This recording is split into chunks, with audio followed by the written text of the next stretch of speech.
and winter is coming. You know nothing, Jon Snow. For the watch.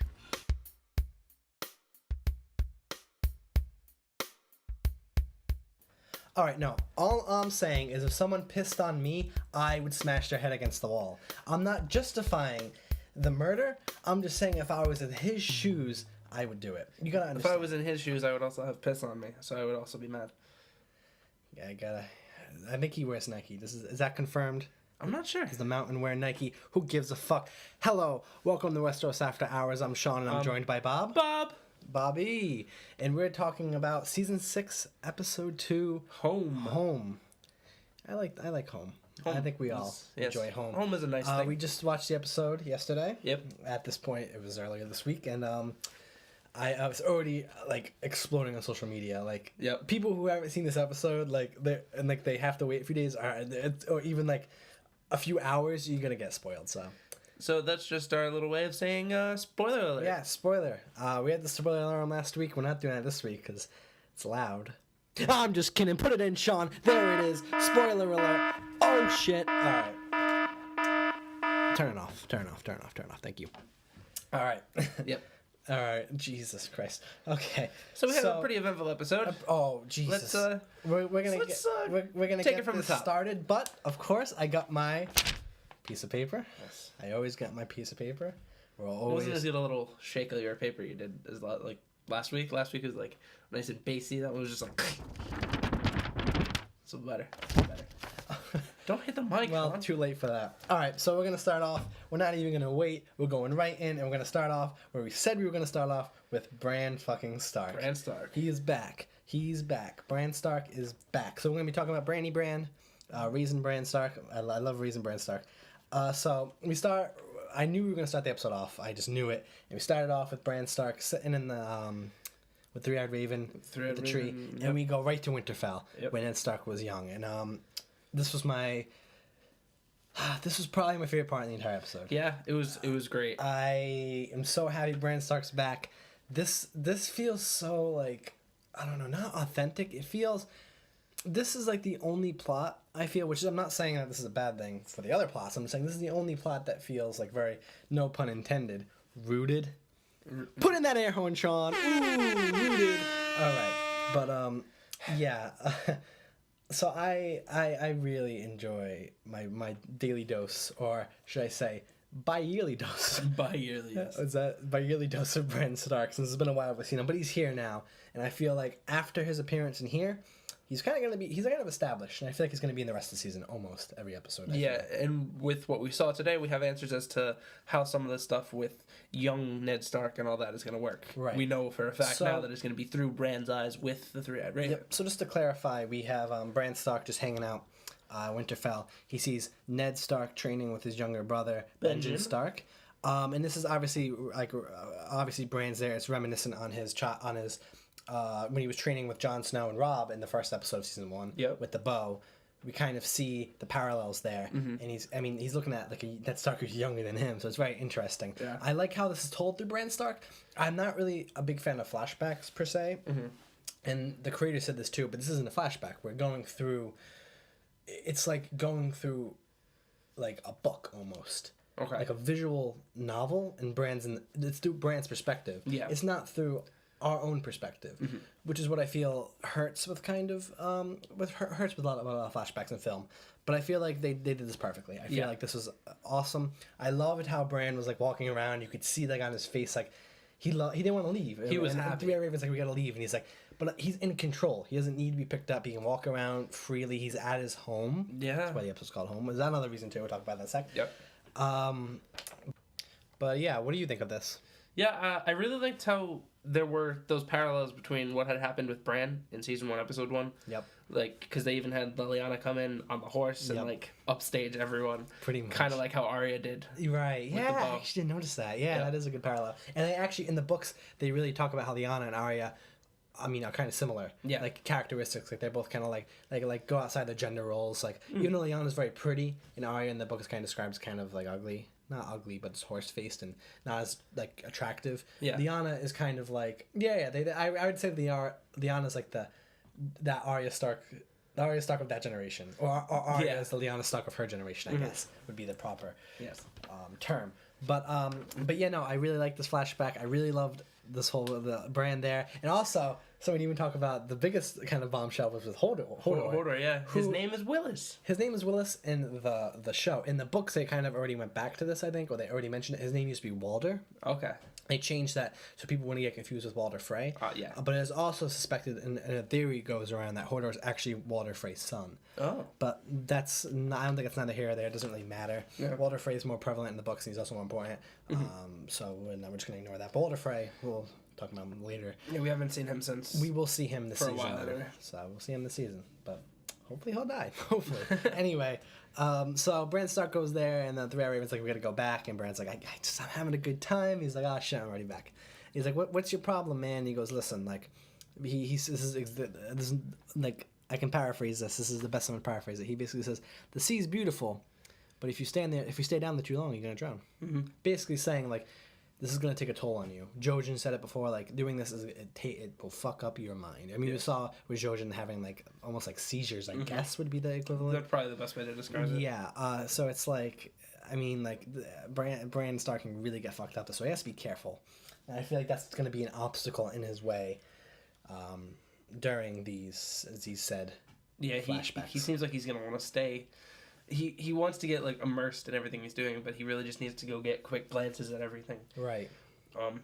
Because, I mean, he doesn't have much time anyway, so... Right.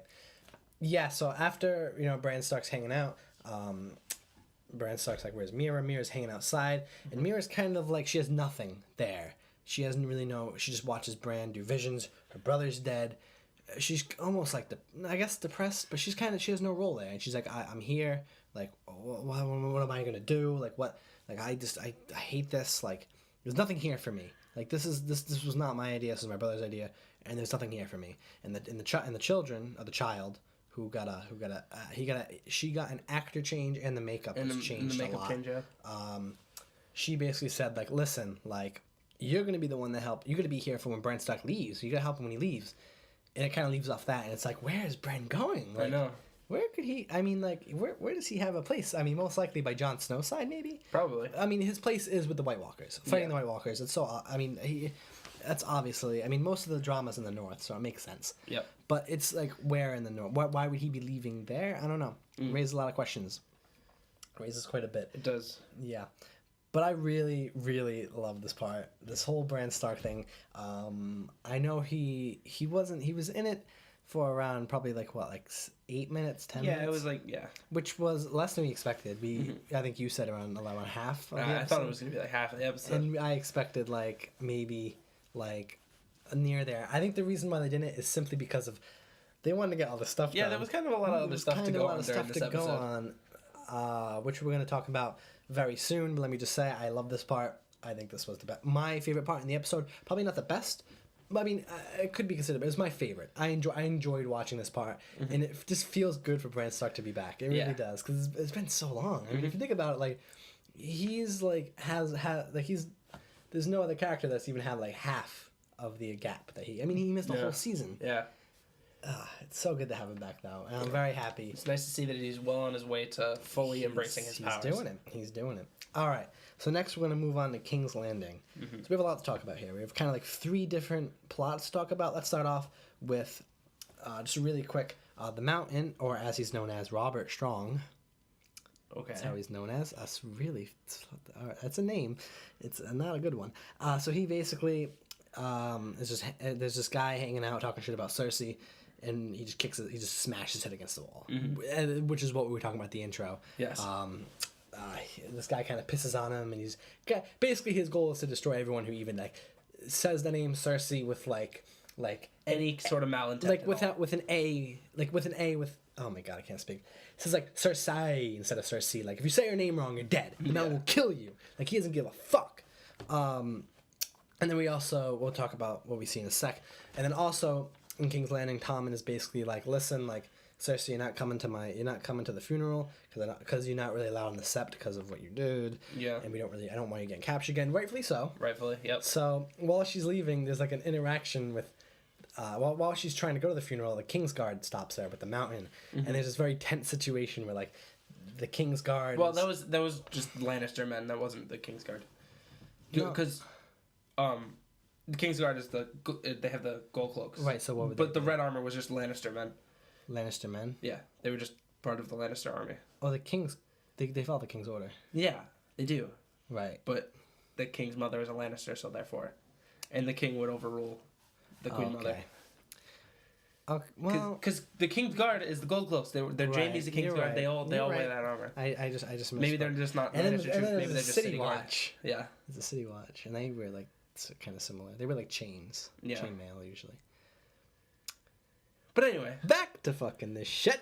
All right. So basically, there's a bit tense situation between those men and I'm not calling him Robert Strong. I'm sorry. In the mountain, and this is a very tense scene when like you're not passing this. Right? She's like, oh yeah, and you could see like each one of them was just terrified and like trembling, and it was like a super tense scene. And basically, Cersei's like, fine. She walks away, and they're all like, thank God. I really liked that scene. I thought that was a very good scene. it shows that it shows kind of Tommen is trying to sort of reassert control. Yeah. He's not going to let his mother walk all over everything. Right. And he wants to make sure. He also, and at the same time, wants to make sure his mother stays safe, because he knows that it wasn't going to be a good idea for her to go back to the Sept even for her daughter's funeral. Exactly. It may come across to Cersei kind of like, oh, dick move, I can't go to my daughter's funeral. Yeah. But I think she knows in the back of her head that if she were to go, she would get thrown back in a cell, most likely. Yeah. And I think she realizes that, and that's why she backs off and goes back up into her room. Yeah. So. Yeah, that was a very tense situation. I loved it. And then we go to the Marcellus funeral, and this scene might be the best scene. Okay. Like from like a not a technical standpoint, but just from like a storytelling standpoint, this scene I love this scene. Yeah. So basically, Jamie's like, go apologize to your mother, and like smacks his ass, and Tommen runs away. And then the High Sparrow comes in, and then Jamie's like talks some shit. He's like, listen to me, like you fucking humiliated my sister, I'll fucking kill you. And he's like, really? And then like the high other, what do you call them, the Faith Militant. the faith militants kind of like surround him, and he's like, I could kill you. And he goes, listen, guy, if you kill me, like it's not going to be all over the news, basically. Like, Yeah. You're not going to see me on Channel 12 like, High Sparrow officially dead. WPRI reporting. We're nobody. But together, we can take you out. And that was that was such a good scene. And Jamie like looks around and just slowly puts his knife away. He's like, all right, I gotta pick my battles. It really shows how powerful the Faith Militant are. Yeah. I think the Faith Militant are going to take over King's Landing. I think they're really going to fuck shit up. They're not. This is not going to be like. I feel like they're not going to be like the. I'm trying to think of a comparison. I feel like they're not going to be like for just 2 seasons and disappear. I feel like they're going to be the big problem in King's Landing. Yeah. And they're really going to split everybody. But what did you think about the Jamie scene? Yeah, I mean, he's still standing up for Cersei. Yep. He's obviously upset that Marcel is dead, but wow. he can't show it too much in front of the High Sparrow. Yeah. Yeah. But he's really, really wants to just do away with all of them, but he knew that he was not going to be able to, even as good as he is, especially only with one hand. Yeah, no way. No. But he I think for the first time in a while we saw Jamie intimidated.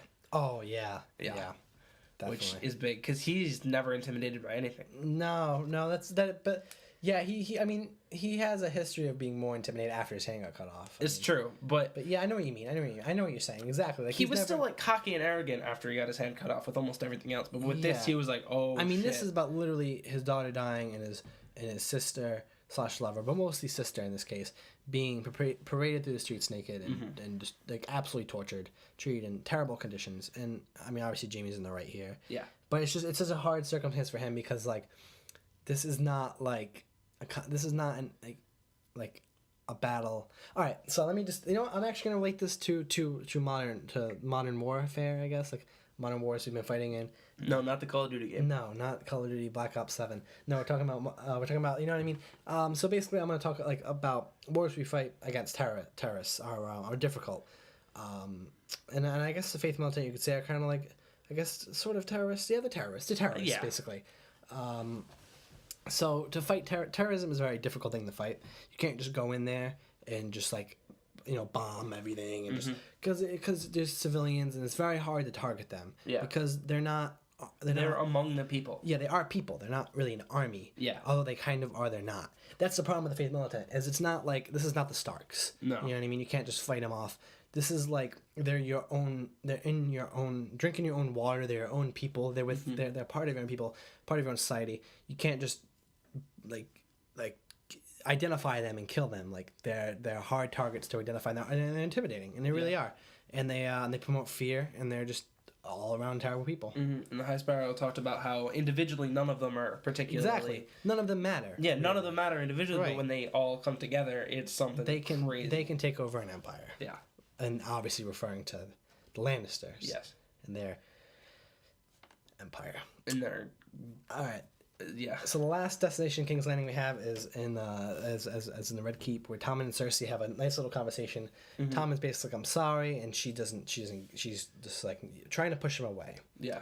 And the reason trying to push him away is what's implied is because of the last episode she talked about her prophecy, basically. Yeah. And she feels like if she pushes Tom in a way that like she can just ignore him, that like he won't die or he won't be a part of his life. Yeah. He won't have to face that. But as he keeps like, I'm so weak, I'm so powerless, like you would have done this for me and I couldn't even do a simple thing or not. I couldn't do anything. They have my wife in a cell and I've done nothing. And I can't do anything.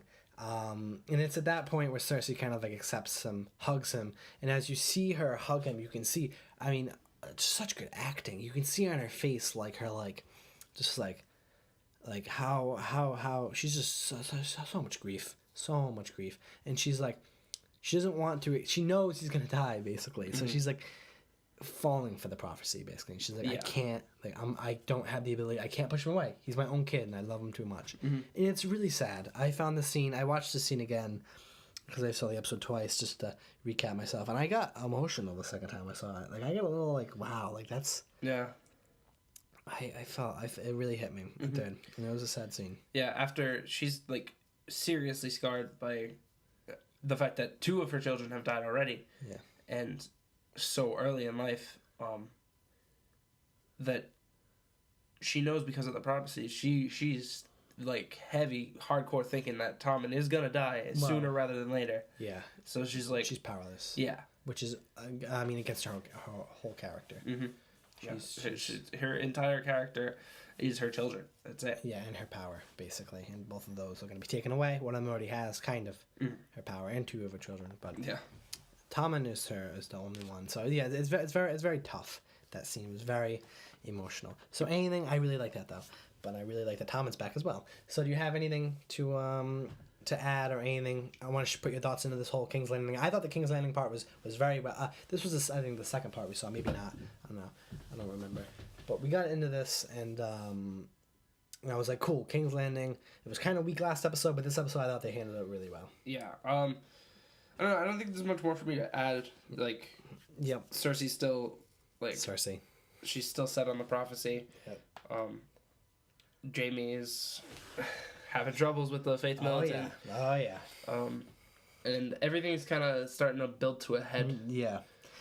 Basically, what I'm saying is that I thought these 3 scenes were all very strong. Yeah. Like the King's Landing was very strong, and I was wondering if you felt the same or felt differently. Yeah, I think they were very, very strong scenes. Yep.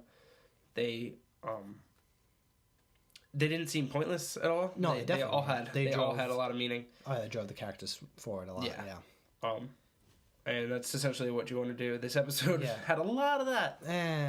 We'll get into that. We'll see. We'll talk about it at the end. All right. So I think we're ready to move on? Yeah. All right. So we're ready to move on to Arya and Bravos. Mm-hmm. Another not very long scene. It was... Yes. I'd like to hear your thoughts as Arya is your self-proclaimed favorite character. She is my favorite character. So I would like to hear what you think. But I'm waiting for you. Why is that? I'm waiting for you to say it. Oysters, clams, and cockles. Oysters, clams, and cockles! Help me. Thank you for putting that in, Sean, by the way. Right. So Arya and Bravos. Another around this, yeah, actually probably around the same length we saw last time. Just about. Again, just checking in with her. So basically Arya getting the crap beat out of her, and I'm watching that and I'm like she'd either be dead or have a concussion at this point. Mm-hmm. Like I'm like, it's a little. I think they went a little too overboard with it, like beating the fuck out of her again. I'm like, really? Yeah. I do like after they beat her, she's kind of swinging around, hitting nothing, freaking out, and then Jaqen catches the stick. Yeah. And he's kind of like, all right, and then he's basically like, who are you? She's like, no one. He goes, if you tell me your true name, you'll be able to eat. No one. Tell me your true name, you'll be able to sleep under a nice roof, but no one.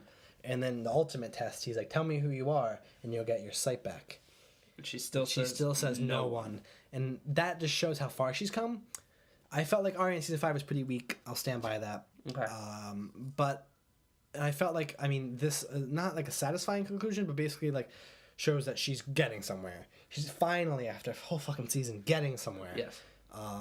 With the whole no one thing. I don't think she will be no one, but she has to at least fucking try to get somewhere. Yeah. And yeah, this feels like she's taking a big step forward, and he's basically like, let's go, honey. And then they go back to the place, and she's just goes back. And I thought, all right. So here's what I thought about this. I felt like if this was all right, if this was, so we're past the books now. We're past George R.R. Martin's story and influence, right? Mm-hmm. I felt like if this was season 5 or season 4 during the books, that her whole on the street hanging out would last like 5 episodes, would last a long time. Yeah. But because they want to get things moving, because now they have so much to focus on, they kind of just did 2 episodes, which I feel like is fine. I feel like that's good. I sort of wish that maybe they showed her street life a little more. I know she's blind, so she can't really do much, but I think it would have been cool if maybe like she tried interacting with like other people, or she tried going into like, I don't know, like a store to get food. Yeah. Besides begging, like she actually tried to do stuff and like fell. Maybe she tried to find needle or something. I don't know. It would have been really cool to see like her try to do stuff and other just sitting there and begging. And then getting her ass beat by the other girl. Yeah, I get they don't have much time, and I get they want to kind of move it forward, but I feel like they really could have, I don't know, done this a little better.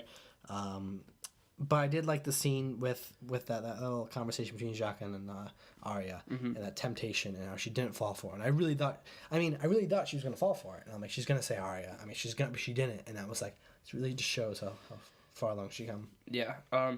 It's, I don't know, they've been kind of like chugging along real hard over its first 2 episodes. And I think they still have 8 episodes left in this season. A lot of stuff's going to happen. Yeah. And they kind of went, I don't know. We'll talk about this after. We'll talk about the whole episode and the pacing after. Yeah, and like, done. Let's just focus on like Arya right in this respect, I'm kind of glad Arya, I'm kind of glad they moved it along. Okay. Because I didn't really want to see any more of Arya being just blind on the streets. I don't know. I see what you're saying. I didn't want like a whole like 5 episodes. I maybe like just one more, or I wanted to see like something of her other just sitting there like. Yeah, it would have been nice to see that, but I'm glad that they moved on in the 2nd episode. Maybe I just wish that they showed her struggling a little more. That's what I'm saying. I get that. I mean, they could have just showed it in more creative ways and just getting beat the fuck out of. Yeah. And I felt like the first time was fine, and the second time was like really like again like I think they could have just really showed her like.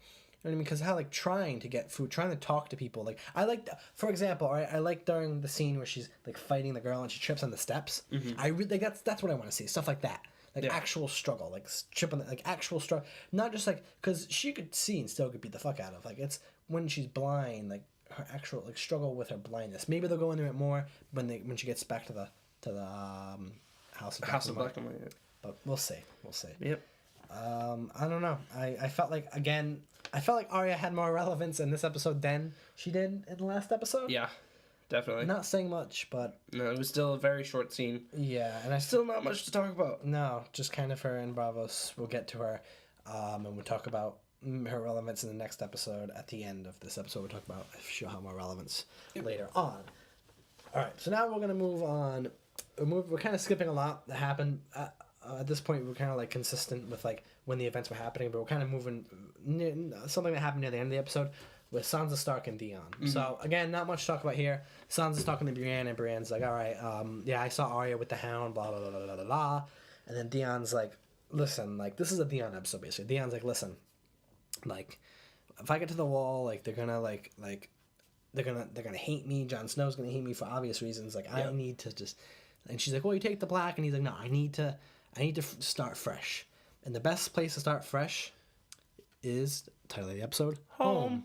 So there you go, and I was like, oh shit, and then he's basically he's like, look, he's like a constant reminder of all the shit that went wrong for her. And he's like, I don't really have a place here. Like, and I'm very glad. Remember last time I thought they were going to split Theon and Sansa up during the fight?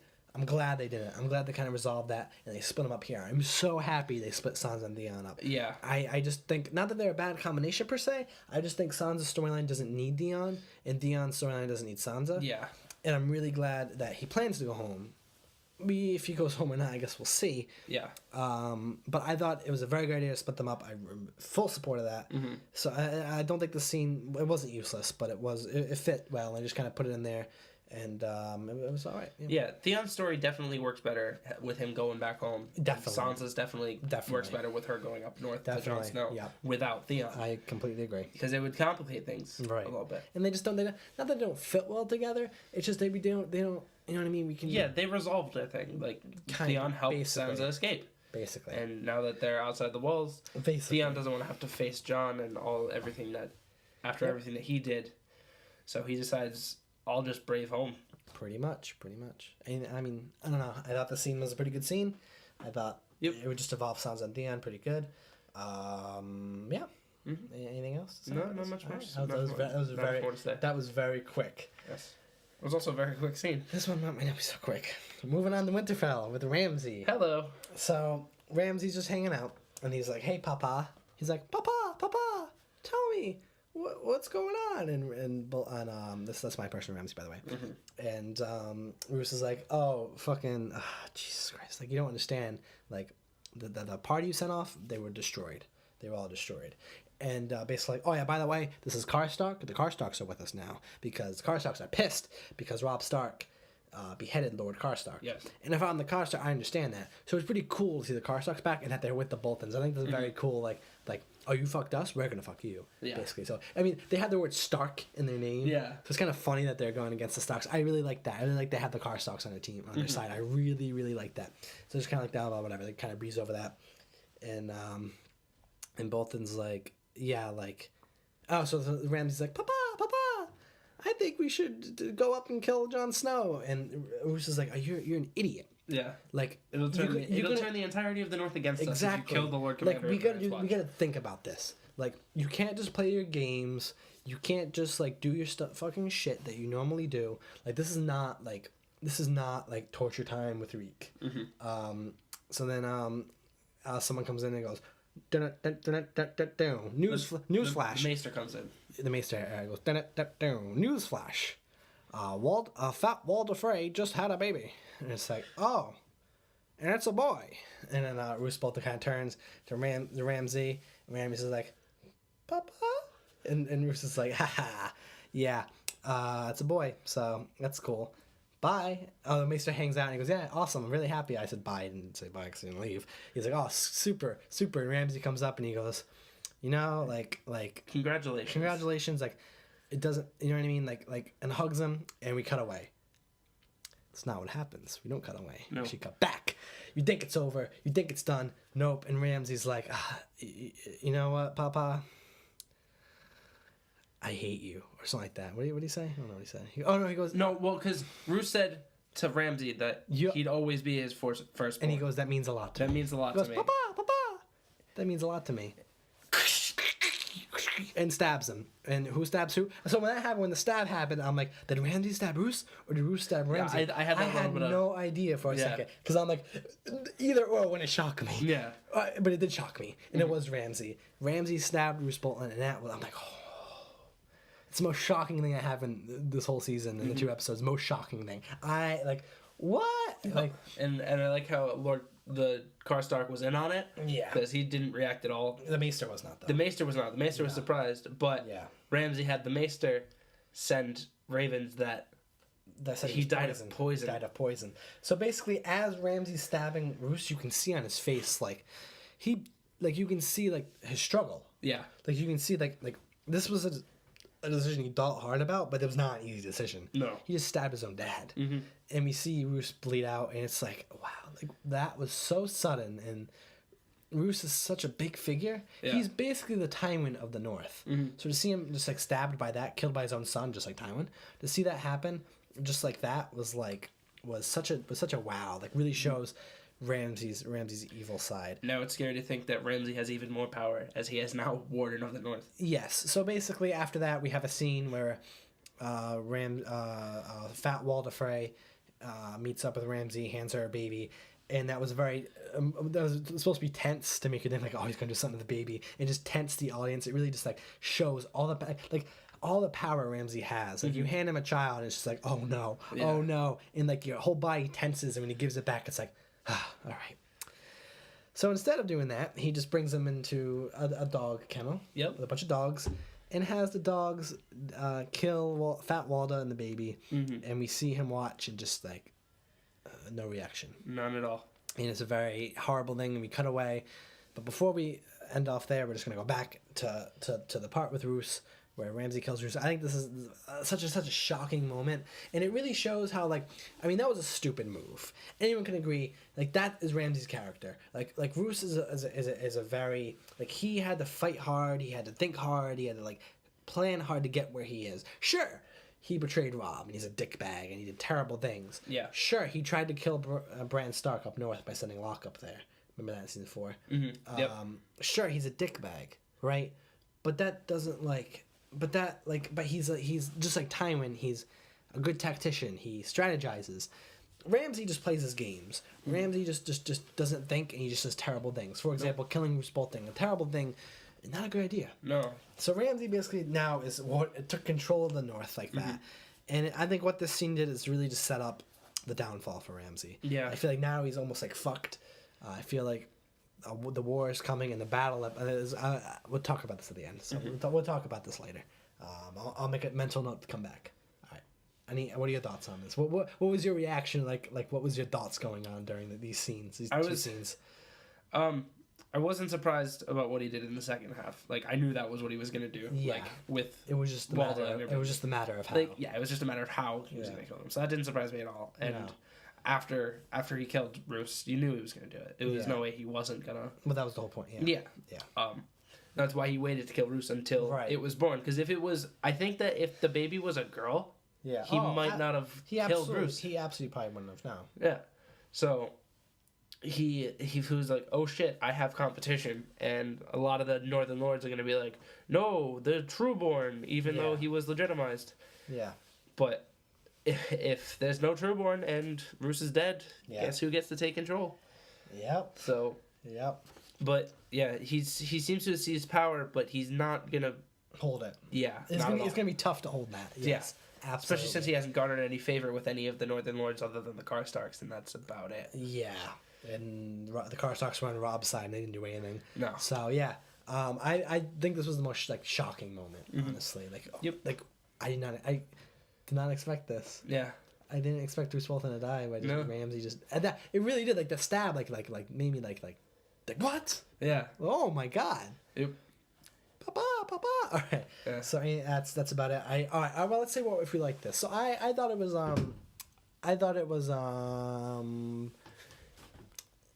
God, I don't know what to say about it. I thought it really showed Ramsay and Roose's character.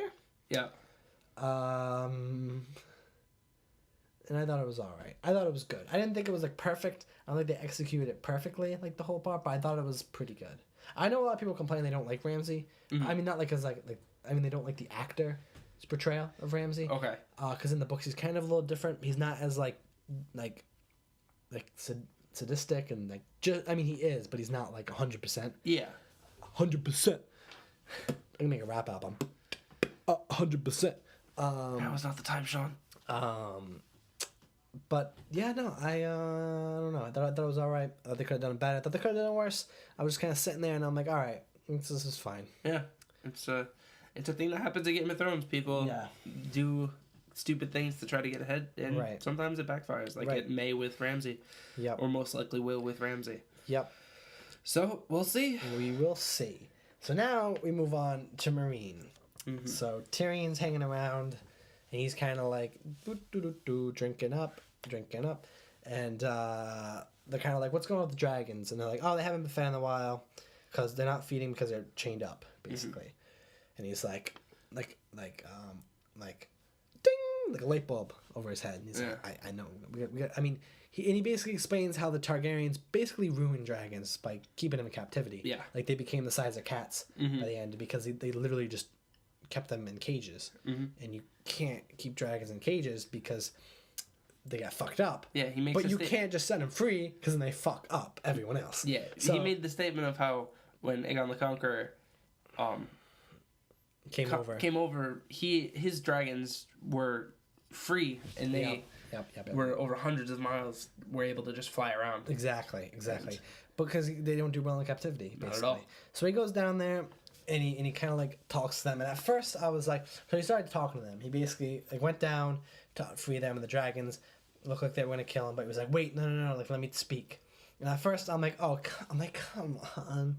Like, you're talking to fucking dragons. Are you serious? Yeah. But as he kept going and as he kept telling the stories and you saw them listening, I was like, I kind of grew on it. Mm-hmm. And not ironically, but I guess I was supposed to. I kind of felt like the dragons. Like, I'm like, oh, shut up. Like, what are you talking to me? Like, what are you talking? And then eventually I heard him and I'm like, oh, all right. I got you, Tyrion. That makes sense. Yeah. So I felt like the dragons, like from their point of view, is interesting. So he sets them free. I thought it was a very cool scene how he pulled the pin and set one free, and the other one was like, and then he turned around and kind of forgot the other one was there and was like, oh yeah, fuck, there's another one. So oops, and set him free, and they kind of like walked away. I thought they were gonna fly out. Yeah, I did too. But they just kind of walked away. Yeah. Because they needed to eat, so they went to go eat, basically. Yep. But they're not free, technically speaking. No. They're not chained up, but they weren't let out. Yeah. So I guess he's kind of like easing towards them. Mm-hmm. I don't know. What did you think about this scene? Yeah, it was really awesome that he actually like didn't get burned. Yeah. Because one of the dragons in the trailer, it looked like they edited it so it looked like he got burned. Yeah. One of the dragons was starting to do it. Yeah. And that was a cool scene. And he backed up a little bit. That was a cool visual effect. Yeah. And basically they analyzed him like he's no threat. Like I feel like if the mountain walked in, they burned him alive. Yeah. But I look at Tyrion like this guy's no threat. No, yeah. And it's a good thing that Tyrion was the one to go down there. Yeah. Being a dwarf like he is. Yeah. It was kind of like I think he prefers the dragons had no fear from him at all. I think he prefers the word imp. Or not. It's really the same either way, I guess. I don't know. Anyway, you were saying? Yeah, the dragons kind of like, they warmed up to him, like, essentially. Like, he was talking calmly. He wasn't acting very scared by them. Yeah. Which, I guess the dragons respected that, I suppose. Yeah. And I guess they can just, or maybe they could just understand what he was saying, which is kind of a stretch, but stranger things have happened. True. And also he kind of points out like he said like in the beginning, Maester's kind of said like that Tyrion said that Maester's have told him like dragons are as smart, if not smarter than people. Yeah. So it kind of like shows that they are animals, but they have like a sense of what's going on. They can understand maybe not words, but human emotions and feelings that humans are conveying. Mm-hmm. Yeah. And they could see that he was being honest and and saw that he was trying to free them. Pretty much. Yep. So now we're going to move on. We're just going to move back a second, basically. So after Theon says, moving with Sansa, Theon's like, I want to go home. Mm-hmm. That's where I'm going. They cut right to the Iron Islands. Yes. And I was ecstatic because I'm so happy to see the Iron Islands. So we get to the Iron Islands and Yara is talking to Balon.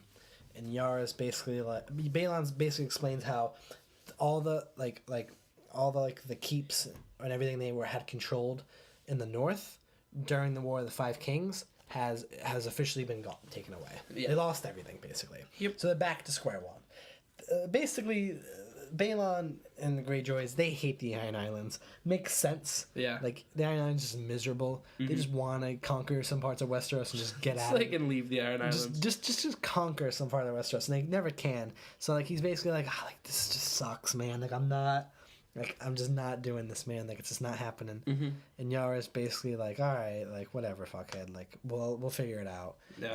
And she's like, well, and he kind of blames her. He's like, well, if we had more men, like the men you took to get Dion, which you didn't, like we would have been all right. And she's like, oh fuck you. Like Yeah. I did it for my brother. And Balon's like, fuck you. I'm going out for a walk. So he's like, so I'm walking away. Yep. Opens the door. Heads out onto that rope bridge And thing. there's a rope bridge. And then we meet Euron Greyjoy, who is Balon Greyjoy's brother. I might have pronounced that wrong. It's Euron Greyjoy. Euron, I guess. Euron Greyjoy, yes.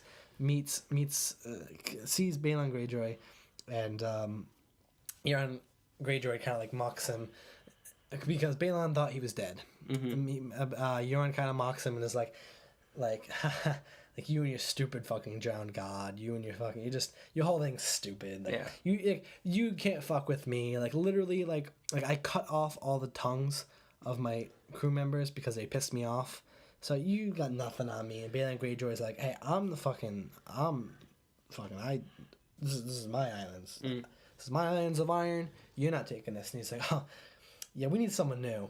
Throws him off the bridge. Yep. I knew this was happening because as soon as he walked in the bridge, I'm like, oh, he's gonna fall off. And obviously. 2, this already happened in the books. Okay. It actually wasn't Euron Greyjoy who killed him. It was actually a faceless man who killed Balon Greyjoy. And people believe the faceless man was Euron. We don't really know, but whatever. They just got rid of that mystery because it would have been useless. So Euron Greyjoy killed him to get the power, to get the power of the Iron Islands. So we see Balon Greyjoy's funeral, kind of, where they like send him off to sea, and Yara's talking to her other uncle, that priest.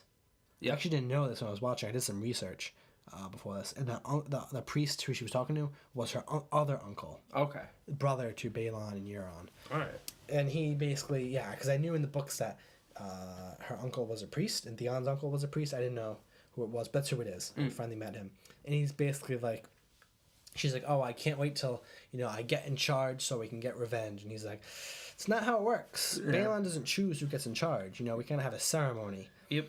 And you're gonna have to go through it, and you may or may not get picked or chosen. Who knows? You have to wait till next time. Yep. Roll the credits. But no.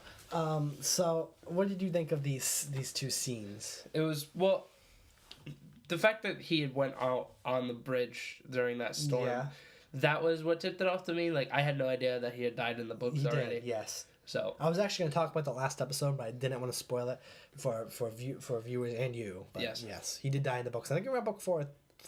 Might have been book 3 even. It was a good while ago. Yep. I had no idea, but like as soon as he was out on the bridge and there was the storm going on, and then especially when the other guy showed up, when Euron showed up, it was like, all right, can you just kill him already? Bye bye. Yeah. And I also like before he left, he's like the War of the Five Kings, the other 4 are dead. Walks out, dies. Yeah. It's like Game of Thrones fashion to have like a huge war be a central plot for 2 seasons and have all 5 kings in that war die throughout the series. Like, that's just that will only happen in Game of Thrones. Yeah, I know. It's crazy. That's great. It's just something that's so it's your main plot line, and now there's nothing left of it. Yeah, basically. So I think that shows a lot. I think it shows Euron Greyjoy is going to get power. I feel like it's going to be him versus Yara, because she has good in her. She's good. She's a good person. Yeah. But she's a family person. She loves her family. She's going to struggle with Euron. I feel they're going to clash, and I feel like maybe this is when the Greyjoys really get back. They really get back into what they do. And this is prediction time. Prediction time with Sean and Bob. All right. So basically, last episode, we're going back. Marine, while Tyrion and Varys were kind of walking around Marine, they saw all the ships burn in Marine. So they have no ships to get back to Westeros. Right? Okay. I think I see where you're I going think with this is going to tie in with the Greyjoy plot. It definitely is. I think the Greyjoys are going to provide the ships to get the Westeros, whether they join the Targaryen cause or not, whatever. But they are still an open rebellion. They're the Yeah. only ones who are rebelling against the Iron Throne, besides Daenerys. And I feel like it just makes sense. They showed the ships burning. There was no reason to show that. No other reason to show that than to be like, yeah, like the Iron, like they're gonna join up with the Iron Island. They're gonna join up with the Greyjoys, basically. It's a pretty bold No, prediction. it's not a bold prediction. Well, because just from what we've seen No, from what we've seen of the Greyjoys, they're very much so loners. I know. Maybe they won't like fight with them, but they will definitely provide the ships. Maybe. Whether they provide it willingly or get stolen, that's how they're gonna get the ships. Because if you think about it, like Iron Island's really, it's not that far from Marine. If you really think about it on the map, Yeah, it is. Yeah. it's because I mean like it's far away, but it's around. Yeah. It's round. So I mean, if you go the other way, if you sail west, it's like you can get right there pretty much. So I feel like that's definitely gonna happen. It just makes sense. I can just feel it. Even when I was watching, I was thinking. I guess the thing I was thinking of when I was watching something, that's how they're gonna connect those. That just makes sense. Because those two are very alienated from the plot, and to get them into the plot, that's exactly what they're gonna do. Yeah, those two sections are probably like the most separate from each. Besides Bran. Bran. Besides Bran, obviously, he's Yeah. just way up north. Yeah. So yeah, I feel like that's definitely gonna happen, and that's not a bold prediction. I mean, it is, but it's not. Like, come on, bolder shit has happened. Anyway, let's just finish off this Greyjoy thing. Yeah. I thought it was very established. It was just establishing what was going on. So I didn't think it was spectacular. I didn't think it was terrible. I just watched it. I'm like, all right, they're establishing. They need to do this. Let's just get through this. And I thought they did a good job of establishing. They killed off Balon pretty early, which I had no problem with. And they kind of showed Euron and his intimidation. Yeah. Which I really liked, and it really just showed off the future of the Greyjoys, which is going to be hopefully a lot of battles. Because I hope that the Greyjoys just start fucking shit up. Because I hope that I want to see, because that happened in the books, and that's something they didn't do in the show, and I really hope they go back to do that. And it also makes me happy because this is actually like this plot's not even close to being caught up with the books. Yeah. So they have pretty much everything's past the books, but they have this to kind of like fall back on. Yeah. So it kind of like feels fresh. If like everything else feels fresh to some people, but the people who like the book stuff can like this. Yeah. So I feel like it's a good balance. Yep. It's nice to have something in there that's not like completely like or either deviating or going past what has already been written. Yep. It's another thing for the people who have read the books to lord over people like, haha, I know what's gonna happen. Pretty much. I don't think anything major happens, but pretty much, yeah, I agree. The major thing that happened was Balon died. Yeah. And that happened like immediately. So it also shows they're not fucking around. They're getting right to it. All right. Anything else? Nothing else to say about that? No. All right. So we're gonna move on to our last thing. And it's how the episode. It didn't start with this, but it went to this is the second plot they went to, and they ended with it. Yeah. And we're gonna start off by talking Castle Black versus the Wildlings. Yes. So this plot I have a lot to say about. And I'm just gonna warn people and warn you, they're not necessarily good things. Okay. So all right, so they start the episode off with the Night's Watch like talking to Sir Davos, knocking down the door, right? And then as soon as they make a dent in the door, Yeah. another door falls down in the Night's Watch, which was so predictable. Look, I saw this coming like before the show even started. Yeah. Well, I didn't see it coming until I Ed did. left to get the Yeah, weapon. I knew this was coming. But what I thought they were going to do, and I think it would have been better if they did, if while they were chopping down the door, like they went to Sir Davos's like point of view, like showed him, you know what I mean, and then heard the door fall, and you think it's that door, but then it cuts to the other door falling down. Yeah. I think that would have been interesting. Door fall down, and it's like what? Yeah. And then it cuts to the act, like you know what I mean. I thought it would have been better if they did that, but they didn't. It would have been a pretty cool shot. It would have been a cool shot. It's just something technical, but whatever, it doesn't matter. So basically, the wildling comes in. The wildlings come in, Yep. and they storm it, and it's like, oh shit's gonna go down, or not. Not really. So all the Night's Watch kind of surrender, and it's like, I get it. All right. So two things I gotta say. I get it because it makes sense from they're just trying to do it from a character perspective. The Night's Watch know they're outnumbered, and they're just not gonna bother. Yeah. It makes sense to surrender from that point. But the other point, as I get it, is because this is the beginning of the season still, and they're still establishing stuff. And they don't have time for the big wow and explosions. That's for later in the season. That's when the season gets good. So they didn't want to waste that all away. I get it. They didn't want to show a big battle because I get it. Mm-hmm. So I get those two things, but it just felt like such a cop-out. Yeah. And it also felt like a cop-out when Alistair, and I got Ollie, but Alistair's hanging there. It's like, throw him away. They don't even, like, try to hurt him. Yeah. And I think it would have been cool if, like, Ed, like, tried to stab him and, like Tormund, like, held him back or something, and, like, someone held Sir Alistair back. Like, they held him back. Like, get rid of him. Yeah. But they just kind of, like, whatever. Mm-hmm. So I felt like it was much, this whole thing. I did like the part when one grabbed the guy who shot an arrow at him and, like, smashed him against the wall. That was fucking awesome. I really liked that. But I don't know, man. This just felt like a cop-out. And it didn't feel good. I don't know. I liked it. I didn't. I'm against it. I'm not against the idea per se. I'm just against how they executed it. Like I'm just against like they could have just added something more. Like they did show Tormund. Oh my god, Tormund kill one guy, and that was pretty cool. Yeah. It would have been cool to see like a few more deaths and then they surrendered. Like something. Then give it to. It just felt like the wildlings are here. That's it. Yep. It's Time to move on. Well, because I mean a lot. Well, you saw when Alistair announced that he had killed Jon Snow to the Night's Watch. A lot of them were not exactly on his side about that. It was like 50-50. Yeah. So it's understandable. No, I get it from that perspective, and I get it. I'm just talking and I get it from. It makes sense. But I'm just from someone who's like from like a storytelling perspective. Okay. Which is kind of weak. That's what I'm saying. All right. But whatever. We're not done. We have a few more things going. So we're gonna move on. So everything's all good. Everyone's there. They saved or whatever. So basically, Melisandre is chilling, and Sir Davos walks in, and she's and Sir Davos is like, "Hey, like, I've seen you do some crazy shit. I need you to revive Jon Snow," basically. And she's like, she stands up and she's like everything I said was wrong. Like everything I've done is wrong. Like everything, the battle I saw was wrong. Like everything that this God said, what God can do. There's not one. What's his name? The Lord of Light. Lord of Light can do. Like everything is just wrong, and he's like, "Fuck the Lord of Light. Like, I'm not a religious man. I don't give a fuck about him. I just care about you. I saw you do this stuff. Yes. Whether there's a God or not doesn't mean anything to me."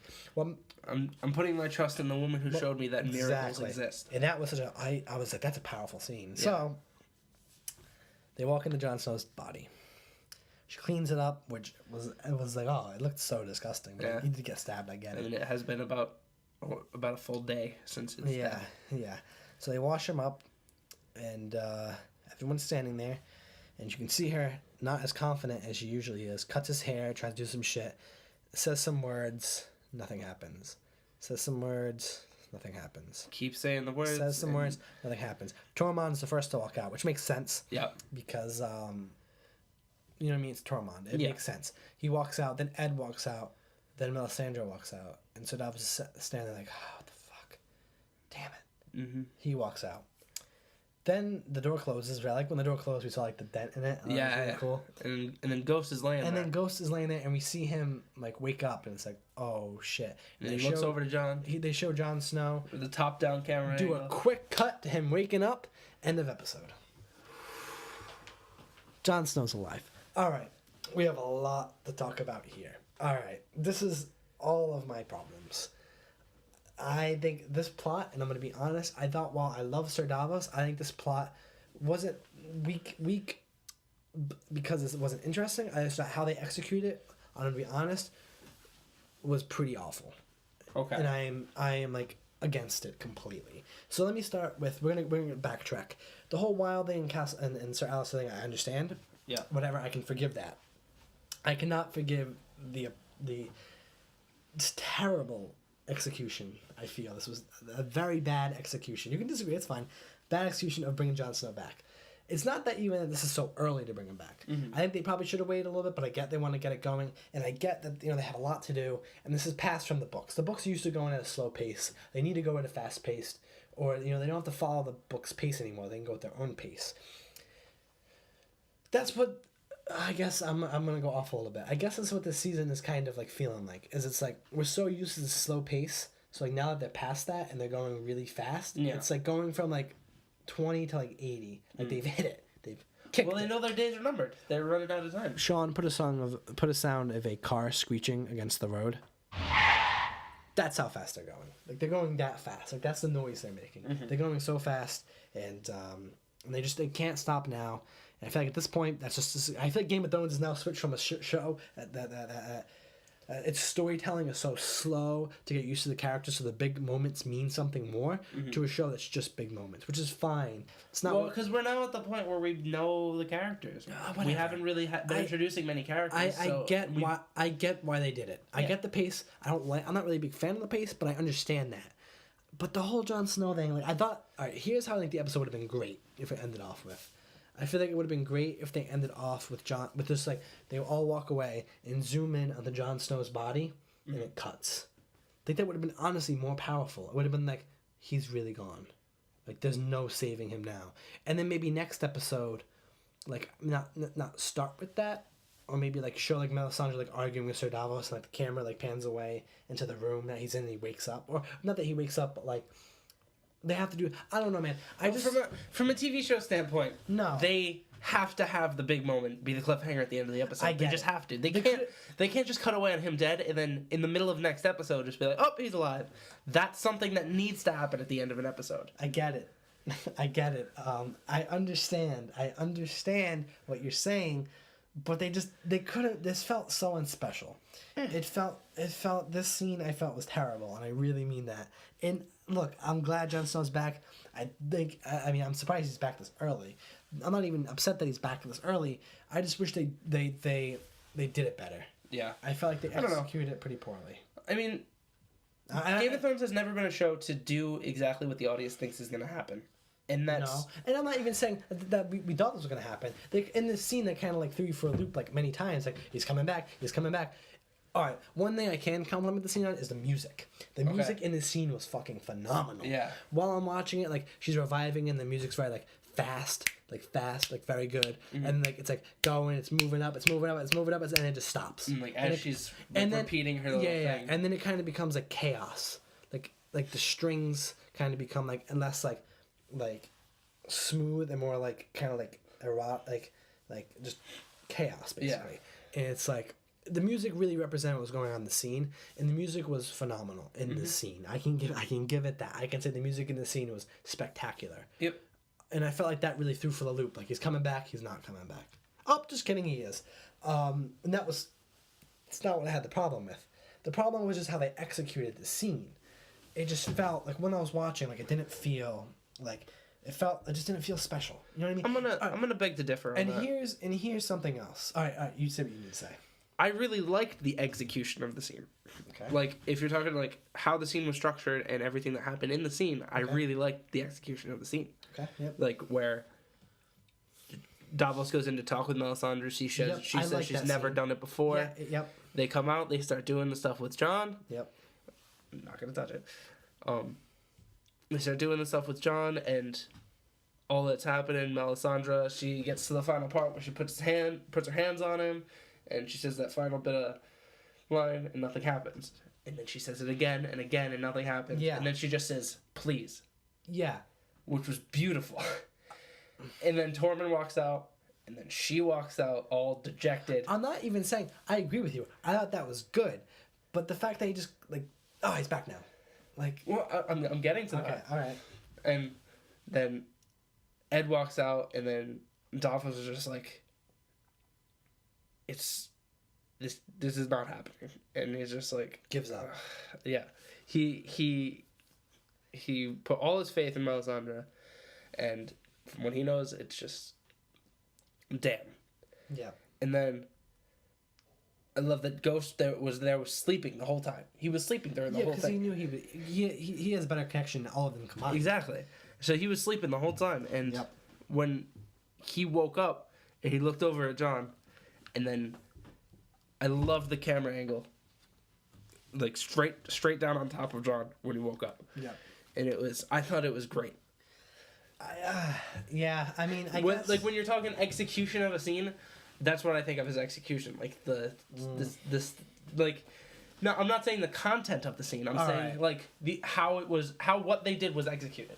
Like, yeah, I feel like Alright. your gripe is with how they brought John back, maybe. but All right. the way they executed, the way You they did convinced bring him me. back. You convinced me. I thought the execution was maybe all right. It was good. Yeah, I agree.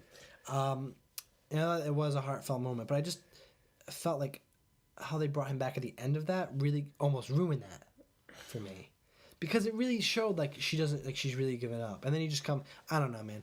Look, I'm all for Jon Snow coming back. Well, but- maybe All right, no, all right. I could see what you're saying if he had woken up before they left the room. But Yeah. like after they left and it was just Ghost in there. Like, all right, here's what I can say. Maybe this will kind of show you where I'm leaning towards and kind of convince people of my point. So basically, what I'm saying is, if I think this is very reliant on what happens in the next episode. I feel like if Jon Snow he still has the stab marks in him, Yeah. but just gets up and is back in action. I feel like episode 1 and 2 of the whole Jon Snow story was just pointless. Okay. Like there needs to be. I've talked about this in our season 6 predictions episode. There needs to be a consequence for Jon Snow's death. yeah. There needs It to can't be be like something. it can't be like how. And that's what I'm saying. Is if that he's just back now. That's what I'm afraid of. Although we've seen it before with the people being revived by the Lord of Light and there not really being any consequences, like with Beric Dondarrion. Right. I mean, there are like physical, and there Yeah, are, those we are- do still see have Yeah. stab wounds, which is fine. But like there needs, I feel like there needs to be consequence for that, or else it's just kind of like all right. The only problem with that I see is that there's precedence for there not being a consequence for something of this. Because Thoros of Myr revived Beric Dondarrion all the time, and all he did was keep his scars. I know, but it could. I just need something. There needs to be, because if the next. Well, I mean, I definitely don't think he's gonna be straight up back on his feet. Like, wake up, next episode, he just pops up like, what the hell happened? It's not gonna be like that. I don't think. Please Yeah. don't. He's gonna be like, have to be like nursed back, like when he came back after Sure. Ygritte shot him and stuff. Sure. Sure. But Yeah. it's hard, especially since we don't know where they're gonna go. Like, it left on the cliffhanger of him just waking up, and I think that's good as long as they don't mess up where they go next. I completely agree. But the thing is, that's what I'm really relying on. So I feel like if they do that, execute that well, this would be all right. Yeah. If they fuck that up, this is gonna be terrible. Okay, I think I can agree with you. What there. I'm saying is where they are now, not where they are now is they're like on a balance board. Yeah. Like they could fall either way, Okay, and I'm saying they need to fall the right way. I So what I'm saying is this whole scene, why I think not necessarily, I do think it was pretty ballsy, but I think what the scene really it's standing on what's going to happen next. Yeah. And if he just comes back, and it's just not really like not a consequence that really like changes the story, it would have felt like it was all for naught. okay. And I hope it's not. Yeah. I don't know. I mean, I don't have any reason to Yeah. not have faith in what they do in the show. Okay. I've always just been a fan of the show. I've liked everything that's happened. I am too, but I'm very worried. I'm very worried because like right now they're just treading some very thin ice. Okay. And I'm saying they could slip very easily. All right. And that might whatever, man. It might not like make the show terrible now. I'm just saying like the slip might really hurt a large chunk of the season. I would say they've slipped before. I would say that last season they slipped a few times, and it really didn't like make the show any worse or even the season. But some episodes and some chunks of the season were definitely harmed from that. Maybe we'll talk about that when we go back to the seasons. Yep. But yeah, that's my thoughts, and we kind of gave both of our thoughts Yep. on that. We'll have to see what happens next week. He is back though. Jon Snow is back. He's back. Kit Harington actually like came out and he actually apologized. Yeah, he said sorry. It was he had done an interview with E Weekly. Yeah. Like a while back, and like they had asked him like after they watch episode 2, what do you have to say to all the fans? Is like, I'm sorry. Yeah. It was fun. Yeah. I mean, they did a damn good job of Keeping that. on wraps. Yeah. Especially having given a story to a media outlet about it, Yeah. and then the media outlet even kept quiet about it. Yeah. It was I mean, if they didn't, they probably would have got sued. Yeah, that's true. honestly, like literally sued Yeah. at that level of All right, so we're gonna give our overall thoughts of the episode really quick. Yep. So I felt this episode was better than last week's. Yes, I agree. Vast improvement. Well, not vast improvement, but an improvement. I think it was an improvement. I think I'm not gonna give it a grade. I don't like to give grades. I don't like that. I thought it had its high points and its low points. Yeah. I thought the high points. I thought the highest point for me was Bran Stark. Yep. And I felt like King's Landing was high too. I thought those were very high. Mm-hmm. I thought Arya was pretty low. Yep. I would agree that Arya's a low point. We can all agree on that. I felt like and I know you're gonna disagree. I felt like the whole Jon Snow thing was a little low. Maybe the next episode will make it rise up, but as a standalone thing, which I get, it's not a standalone episode, but I'm just saying I think it was a low for me. For me, I think it's a high. Okay, and there's other stuff like Ramsay. I thought was like a middle ground. Yeah, me too. Ramsay and with the dragons, I say was like middle high, middle, not like super high, but not like middle. Like and then with Sansa and Theon's in the middle as well kind for of me middle also. for me. But I felt like it had its whatever. I felt like the whole Jon Snow thing is really is just standing on what will happen. Like it's standing on the future of the storyline, and that is good and bad. But I guess we'll just have to say. Yep. So overall, I thought this episode was better than last week's by a little bit. Yeah. Like I would say this was not near a perfect episode. No. I don't think it was a terrible episode. No. I thought last week was all right. This week was all right. I thought this episode was good. It also it also resolved something that everyone talked about for the year we've had off. Sure. So I also gotta admit that it's always be a big episode. I also gotta admit I feel like if Bran Stark wasn't in this, or Bran Stark's plot wasn't as good as it was, the episode would have been much weaker. I felt like how last week the whole Red Woman reveal stood up that episode. I felt with this episode, Bran Stark helped lift this one up. You know what I mean? Yeah, is what I'm saying. When at the end of the series, when we look back, this will be one of the episodes that people mention, like specific episodes because of what happened with Jon Snow. Absolutely, yeah. And the return of Bran. So yes, all right. This was a big episode. This is a huge episode. But yeah, I felt like how last week the finale of the episode, or the last scene of the episode, really was the structure of the episode. I felt it was the opposite. This one, the beginning, it started off well and structured the entire episode. I felt like it was almost like a tower, like Bran Stark's plot line was like the structure. Yeah. King's Landing was another structure, and it kind of got weaker as it goes. Kind of. I felt like the story really did get weaker I felt like how last week it started off and it got strong. Well, it was strong, and then it kind of got a little weak and then stronger again. This one started off super strong and got slowly weaker. I felt personally. That's just me though. I think that's just me. I don't know. I felt it was very strong at first, kind of in the middle through the rest of the episode, and then got strong again, but not as strong as the beginning. Yeah. All right. That was so really quick. opinion. Yeah. All right. So we both thought it was all right. I guess maybe you thought it was good, and I thought it was all right. That's fine. That's fair enough. So plots we didn't see really quick. We didn't see any of Dany, Dario, or Jorah, which I predicted. Remember I said that? We will be seeing the next episode, at least Dany, so that's fine. Yep. And that shouldn't need it to be in here. We already had enough plots. Actually, probably would have felt better if they cut a few of these plots out. Maybe one. Yeah. Just, I don't know which one. Maybe not necessarily Arya, not Tyrion either, but one they could have, whatever. Yeah. But whatever. I guess the pacing was fine. The pacing did feel a little off this episode, but that, like I said, it was just because this is a TV show, no longer a TV show based off a book. So their pacing is all up to them, and maybe the show creators are like, we need they like the pacing of George R.R. Martin, but we're gonna do our own pace. Yeah, which is fine, but it doesn't contrast well with the other seasons. So it's gonna take a little while to get used to it. Is what I'm saying. Right now we're getting used to it, so I'm out. Whatever. So we didn't see Dany, Dario, and Jorah. That's fine. We'll see at least one of them next episode. We didn't see Sam or Gilly either, which we also predicted. I'm gonna say next episode. Yeah, I also wouldn't pass them to do it episode 4. Okay. But any later than that, people are gonna start being like, "Where are Sam and Gilly?" Yeah, show Sam and Gilly next episode. I think that's fine. I think episode 3. I think they're actually prediction right now they're gonna show up next episode. Yeah, I really think they will. Yeah, which is fine. Which is fine. Another plot we didn't see in this is Dorne. Not against that. No, I mean, not only did it not fit in here, but I don't really like Dorne in general. Yeah, it didn't fit with the theme of the episode. No, and I'm kind of all right with Dorne. Yeah, not in here. It went so fast last episode. It's all right that we didn't keep going. Yep.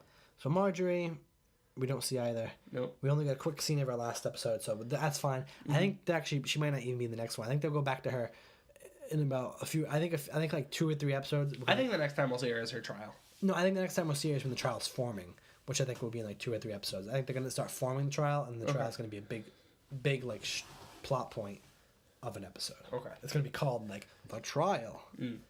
Judge Judith Smith is coming in. All right. It's Judith Shineland. Did I say Judith Smith? You said Smith. Judith Smith, come on, get out of here, Judge Judy fans. We don't like you. Please subscribe. All right, if your name is Judge Judy, please subscribe. So basically, whatever. Marjorie's to come back. I think whatever. We don't need her. All right. So really quick, let me just say I think we're gonna make kind of like a next episode prediction. But I mean, usually we would just be like, oh, episode 3 prediction. But right now, we're kind of what I think we should do is keep kind of like a where we think everything's going. Okay. Prediction just for this episode. All right. So I think that the main focus of this story is in the north. Yeah. I think the whole thing is the north. The White Walkers in the north. They're the main problem. Everything else, the Iron Throne, who gives a shit about? It's a distraction. Yeah. The real big problem is in the north. We see Sansa. I think Sansa's gonna have a thing, either the Erie or the north, a big thing. We're also going to see some River Run stuff. I know it's not in the north, but that will probably play into the north. Yep. Bran Stark and Jon Snow in the north. But really, right now, since Jon Snow, we know, A, Jon Snow's alive, and B, Ramsay now is in control. Yes. And he did show interest of killing Jon Snow. This is going to be Jon Snow versus Ramsay. Yeah. And I think we're going to have I can say 100%, if this doesn't happen, I will be so disappointed. 100% sure there will be a battle episode this season. If they're consistent, there was 1 in season 2, Yep. 1 in season 4, and there'll be 1 in season 6. Yes. Hopefully, most likely, episode 9 be the battle episode.